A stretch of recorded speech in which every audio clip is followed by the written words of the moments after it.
Land of 1580 caves, land of waterfalls, land of beautiful landscape, land of stunning nature. This is heavenly Meghalaya. इस video में Meghalaya tour के बारे में complete details देने वाला हूँ। हेलो दोस्तों, मैं हूँ आपका होस्ट अविक। ट्रैवल एक्सपीडिया में सबको स्वागत है। दोस्तों, ये वीडियो 5 भाग में बांटा हुआ है। हाउ टू रिच मेघालय, कौन कौन सा डॉक्यूमेंट चाहिए घूमने के लिए, best time to visit, must visiting place and cost of travel. दोस्तों, अगर आपको ये वीडियो अच्छा लगे तो चैनल को सब्सक्राइब करके सपोर्ट करना मत भूलना और वीडियो अच्छा लगने पर लाइक करना और जितना हो सके शेयर करना। अगर आप मेघालय घूमने के लिए जा रहे हो तो पहले डिसाइड करना होगा कौन से रीजन में आप घूमने के लिए जा रहे हो, क्योंकि पूरा मेघालय अगर आप घूमने के लिए जा रहे हो तो 15 से 20 दिन तक लग सकते हैं, क्योंकि मेघालय का 3 रीजन है। 3 रीजन में एक है खासी हिल्स, एक है ईस्ट जयंती हिल्स और एक है ईस्ट गारो हिल्स। तो ये तीनों रीजन में ये पूरा मेघालय बटा हुआ है। अगर आप 4 से 5 दिन के प्लान कर रहे हो तो रीजन फिक्स होना एकदम जरूरी है। मैं यहाँ पर 4 से 5 दिन का टूर प्लान देने वाला हूँ और ये प्लान आप 2 से 3 दिन में भी कर सकते हैं। कैसे, वो वीडियो देखते ही आपको देखते देखते जाने पर ही आपको पता लग जाएगा। और कैसे आप कम टाइम में ज़्यादा जगह घूम सकते हो, ये डिटेल्स प्लान इस वीडियो में आपको मिल सकता है। तो वीडियो आखिरी तक जरूर देखना। मेघालय घूमने जाने से पहले जानना जरूरी है कौन कौन सा डॉक्यूमेंट जरूरी है मेघालय घूमने जाने के लिए। मेघालय जाने से पहले जो चाहिए वो है आपको RT-PCR रिपोर्ट नेगेटिव सर्टिफिकेट। नहीं ले जाने पर मेघालय बॉर्डर पर आपको टेस्ट होगा, वहाँ पर चेक करने के लिए आपको 1-2 दिन जा सकता है और आपका टाइम भी खराब हो सकता है। दूसरा चीज़ जो जरूरी है वो है ई पास। ये ई पास आप ऑनलाइन से भी ले सकते हैं और मेघालय टूरिज्म का जो वेबसाइट है वहाँ पर जाके आप ये ई पास, आपका नाम, फ़ोन नंबर, एड्रेस डाल के ये ई पास निकलवा सकते हैं। और एक गूगल प्ले पर भी एक ऐप है मेघालय टूरिज्म का, वो डाउनलोड करके भी आप ये ई पास निकलवा सकते हैं। आप बॉर्डर में जाके भी ये ई पास ऑफलाइन में निकलवा सकते हैं, पर इस पे आपका टाइम जा सकता है। वही सेम डॉक्यूमेंट देके आपको वहाँ से भी ई पास मिल सकता है। अगर ये पास अगर आपके पास नहीं रहे तो आपका मेघालय घूमने का जो प्लान है वो सक्सेस नहीं हो सकता है। अब चलिए जान लेते हैं मेघालय पहुंचे कैसे। मेघालय जाने के लिए आपको पहले गुवाहाटी जाना पड़ेगा, जो कि है आसाम पे और जो कि बोला जाता है gateway of north east. Guwahati पहुंचने के लिए आपको ट्रेन और फ्लाइट दोनों का सुविधा मिल जाएंगे। अगर आप कॉस्ट सेव करना चाह रहे हो तो आप ट्रेन से सफ़र कर सकते हैं गुवाहाटी तक। गुवाहाटी से आपको जाना पड़ेगा शिलोंग, जिसका डिस्टेंस है 100 किलोमीटर। शिलोंग तक जाने के लिए आपको शेयर टैक्सी मिल जाएंगे। 600 से 800 पर हेड बेसिस पे आपको वहाँ पर टैक्सी बुक करना होगा अगर आप शेयर पे जा रहे हो। अगर आप कार बुक कर रहे हो तो 3500 से लेके 4500 के अंदर कैब आपको मिल सकता है, जो कि आपको पहुँचा देंगे शिलोंग तक। आप ये टैक्सी जाने से पहले बहुत सारे वेबसाइट भी है, वहाँ से भी बुक कर सकते हैं शिलोंग के लिए। तो गुवाहाटी से टैक्सी लेके सीधा चले जाइए शिलोंग। गुवाहाटी से शिलोंग का डिस्टेंस है 100 किलोमीटर। टाइम लग सकता है 2.5 से 3 घंटे तक और शिलोंग में ही आपको नाइट स्टे करना पड़ेगा, क्योंकि वही अच्छा रहेगा। शिलोंग पहुंचने से पहले 15 किलोमीटर आगे है आपको मिल जाएंगे पहला आपका डेस्टिनेशन उमियम लेक। बहुत ही खूबसूरत सा लेक है, यहाँ पर आप बोट राइड भी कर सकते हैं। और अगर आप ये जाते जाते ही ये स्पॉट अगर आप घूम लेते हैं तो एक दिन आपका हाथ में एक्स्ट्रा निकल के भी आ जाएगा, क्योंकि ये है आपका सफर का 0 डे है।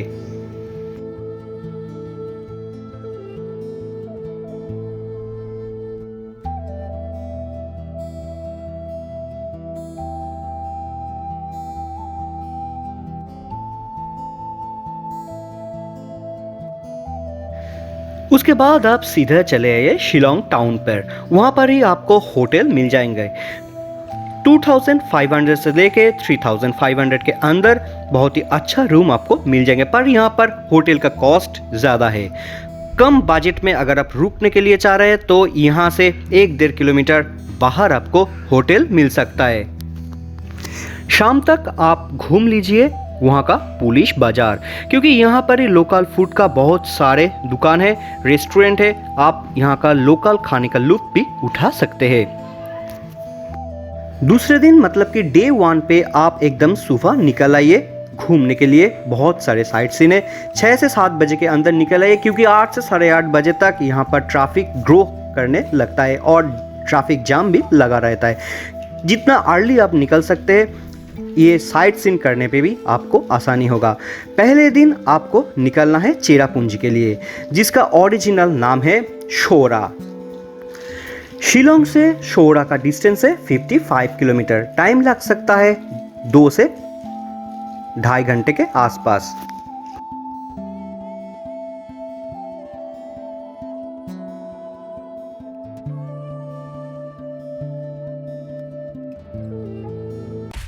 शोरा और चेरापूंजी पहुंचने से पहले 8 किलोमीटर आगे एक खूबसूरत सा वाटरफॉल आप देख लीजिए। वो है वाकाबा वाटरफॉल्स। क्या नज़ारा है यहाँ पर वाकाबा फॉल्स का।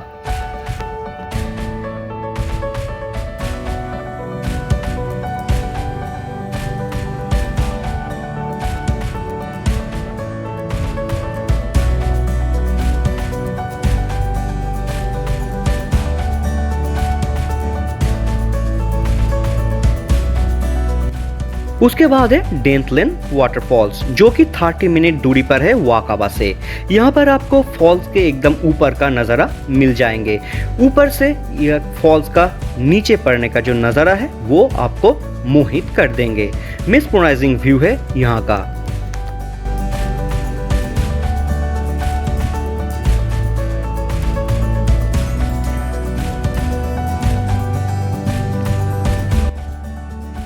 उसके नज़दीक और एक फॉल्स है, वो है वुई साउडिंग फॉल्स। ये भी आप देख सकते, बहुत ही खूबसूरत सा नज़ारा है।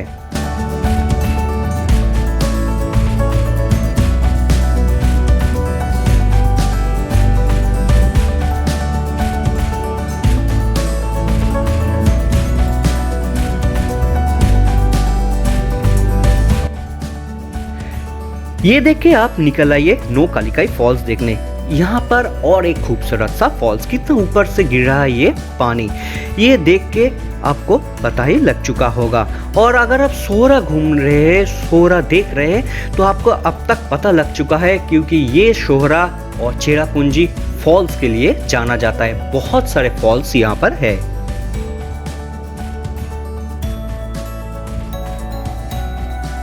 ये देख के आप निकल आइए 7 सिस्टर फॉल्स देखने। क्या खूबसूरत सा नज़ारा है। अगर मॉनसून के टाइम पे अगर आप यहाँ पर आ रहे हैं तो बहुत ही खूबसूरत लग सकता है ये 7 सिस्टर वाटरफॉल्स। और 30 मिनट दूरी पर है नो कालिकाई फॉल्स से ये 7 सिस्टर वाटरफॉल्स।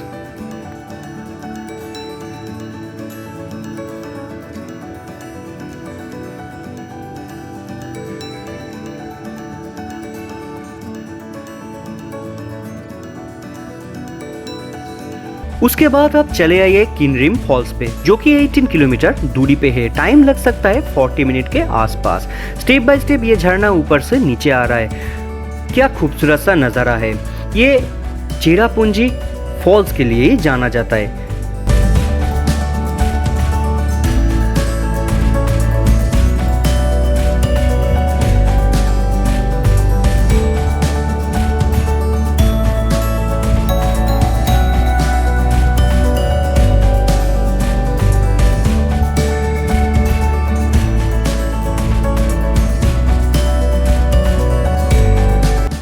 पहले ही बोल चुका हूँ, मेघालय में लगभग 1580 केव्स है, जिसमें से 500 डिस्कवर हुआ है। अगर आप शोहरा में रुक रहे हैं, केविंग के एक्सपीरियंस उठाना चाह रहे हैं, तो ये केव आना मत भूलना। चेरापूंजी से लौटने के टाइम पे आप देख लीजिए मौसमाई केव।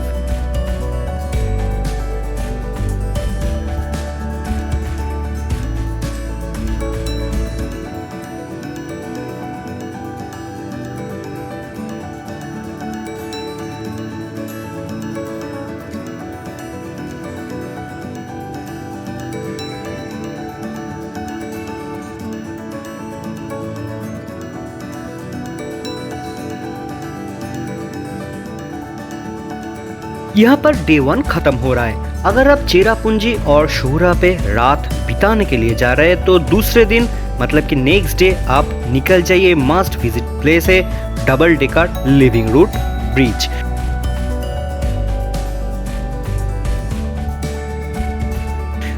पर यहाँ पर ये पूरा एक दिन का एक्टिविटी है। अगर आप ट्रेकिंग करने के लिए चाहते हो, अगर ट्रेकिंग आपको अच्छा लगता है तो ये मस्ट विजिट प्लेस है और ये एक्सपीरियंस आपको जरूर उठाना चाहिए। तो आज का जो डेस्टिनेशन है वो है double decker living root bridge. Cherrapunji से double decker living root bridge का जो डिस्टेंस है वो है 22 किलोमीटर के आसपास। टाइम लग सकता है 1 से 1.5 घंटे के आसपास। पर लिविंग रूट ब्रिज पर जाने के लिए आपको 3500 स्टेप उतरना होगा। अगर आप ट्रेकिंग पे इंटरेस्ट हो तो आप ये मस्ट विजिट प्लेस पे है, जरूर यहाँ पर जाना चाहिए क्योंकि एक गजब का नज़ारा है, एक गजब का एक्सपीरियंस आपको यहाँ पर होने वाला है।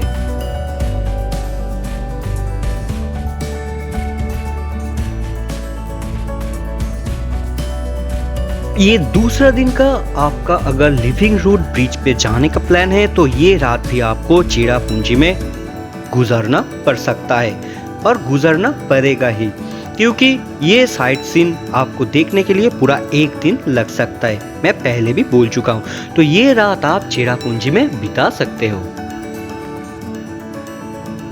अगर आप 3 से 4 डेज का प्लान बना रहे हो तो ये डे 3 का जो प्लान मैं बोल रहा हूँ आप वो स्किप भी कर सकते हो।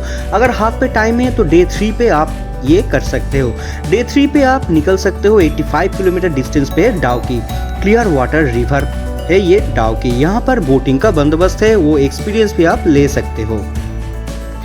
और यहाँ से कुछ दूरी पर एडवेंचर स्पोर्ट्स के लिए भी जगह है। 5 किलोमीटर दूरी पे है स्नो पैडिंग। आप वहाँ पर जाके एडवेंचर स्पोर्ट्स का भी मजा उठा सकते हो। अगर ये डे आप छोड़ रहे हो, ये स्पॉट अगर छोड़ रहे हो तो आप यहाँ से निकल सकते हैं, मतलब कि डे 3 पे ही आप निकल सकते हैं शिलोंग के लिए। और शिलोंग जाते हुए आप घूम लीजिए लोकल साइट सीन। चेरापूंजी से शिलोंग जाने तक 56 किलोमीटर का जो जर्नी है वो टाइम लग सकता है 2 से 2.5 घंटे के आसपास। तो आप लोकल साइट सीन कर लीजिए शिलोंग जाके और निकल जाइए चेरापूंजी से एकदम अर्ली मॉर्निंग। शोहरा से शिलोंग आने से पहले 45 किलोमीटर पे है लाइटलूम कैनियन। टाइम लग सकता है 2 घंटे के आसपास। ये मस्ट विजिट प्लेस है। स्पेक्टेकुलर व्यू है। बादलों के ऊपर से अगर आप तैरने के लिए चाह रहे हो, ये देखने के लिए जा रहे हो, ये एकदम खास नज़ारा है पूरा शिलोंग टूर के। और यहाँ पर आप स्पीचलेस भी हो सकते हो। अगर आप मॉनसून के टाइम पे आ रहे हो, बादल का चलना यहाँ पर देख सकते हो कैसे नीचे से ऊपर तक बादल आ रहे हैं। तो ये मस्ट विजिट प्लेस है। तो यहाँ पर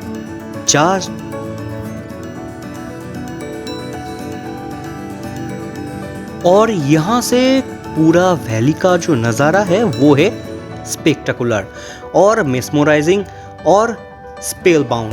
क्या बोल सकता हूँ इस जगह के लिए, जो भी बोलना चाह रहा हूँ वो छोटा पड़ रहा है इस जगह के लिए।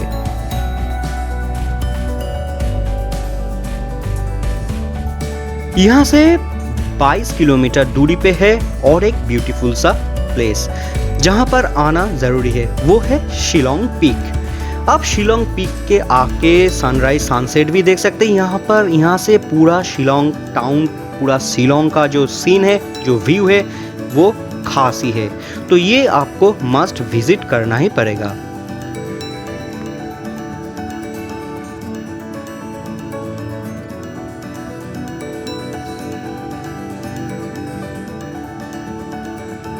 यहाँ से आप निकल जाइए शिलोंग कैथेड्रल चर्च पर, जो भी एक मस्ट विजिट प्लेस है।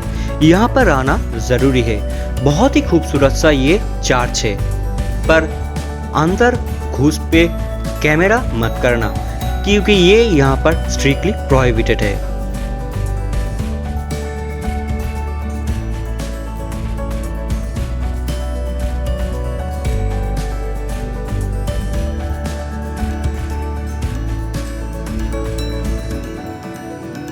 शिलोंग पे और भी छोटा मोटा साइट सीन है, इसके आसपास ही है। अगर आप टाइम अगर निकल सकते हैं तो ये साइट सीन भी, बहुत सारे साइट सीन हैं, वो आप कर सकते हैं। और ये घूमते घूमते ही आपको शाम हो जाएंगे, तो यहाँ पर पुलिस बाज़ार घूम लीजिए। अगर कुछ आपका यहाँ पर मार्केटिंग करना हो तो यहाँ पे कर सकते हैं। लोकल जो फूड है उसका भी लुत्फ़ उठा सकते हैं। तो ये करते करते आपका रात हो जाएगा। तो ये रात आप शिलोंग पे बिता सकते हैं और अगले दिन सुबह आप निकल आइए गुवाहाटी के लिए। आपको लौटना है घर के तरफ। अगर एकदम सुबह सुबह आप गुवाहाटी पहुंच जाते हैं, अगर आपके फ्लाइट और ट्रेन का टाइम शाम और रात को है, तो आप वहां से भी देख सकते हैं, कुछ लोकल साइट सीन भी कर सकते हैं गुवाहाटी का। तो ये देख के आप निकल आइए घर के लिए।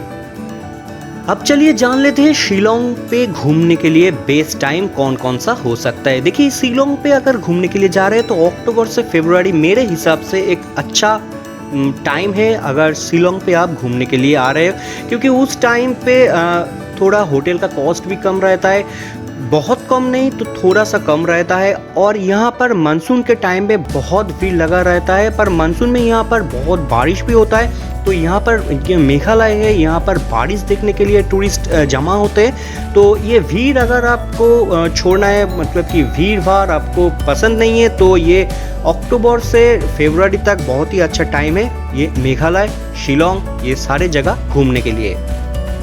तो चलिए अब जान लेते हैं मेघालय घूमने के लिए, मतलब कि ये जो सारे जगह है लोकल साइट सीन से लेके ये चेरापूंजी, सोहरा, जो भी जगह है, ये घूमने के लिए कहाँ से आप टैक्सी, कैब और बस बुक कर सकते हैं। तो लोकल साइट सीन के लिए कैब, टैक्सी जो भी है वो वहाँ पर पुलिस बाज़ार पे ही मेघालय टूरिज्म डेवलपमेंट कॉरपोरेशन का, मतलब कि AMTDC का ऑफिस है, वहाँ से जाके आप कैब से लेके बस सभी कुछ बुक कर सकते हैं, पूरे दिन के लिए बुक कर सकते हैं। तो ये सब कुछ आप कर सकते हैं AMTDC के ऑफिस से ही।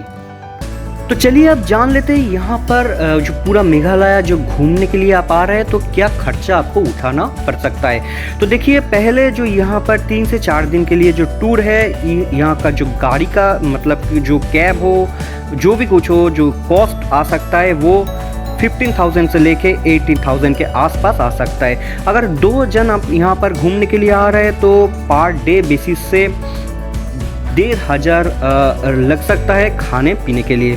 और यहाँ पर जो होटल है पुलिस बाज़ार और इसका जो आसपास जो होटल है, शोरा पर जो होटल है, तो उस पे आपको 2,500 से लेके 3,500 तक लग सकता है पर डे के कॉस्ट के हिसाब से। तो ये सब अगर आप जोड़ लेते हैं तो ये मेघालय के टूर के बारे में आपको जो कॉस्ट आ सकता है वो आपको पता लग चुकेगा। उम्मीद करते हैं ये वीडियो आपको अच्छा लगा है और मेघालय टूर के बारे में हर एक डिटेल्स देने के लिए कोशिश किया है। तो इस टाइप के वीडियो पाने के लिए तो मेरा चैनल को ज़रूर सब्सक्राइब करके रखना और सपोर्ट ज़रूर करना, और ये वीडियो अच्छा लगने पर जितना हो सके शेयर करना। तो चलिए मिलते हैं अगले वीडियो पर और किसी डेस्टिनेशन पर।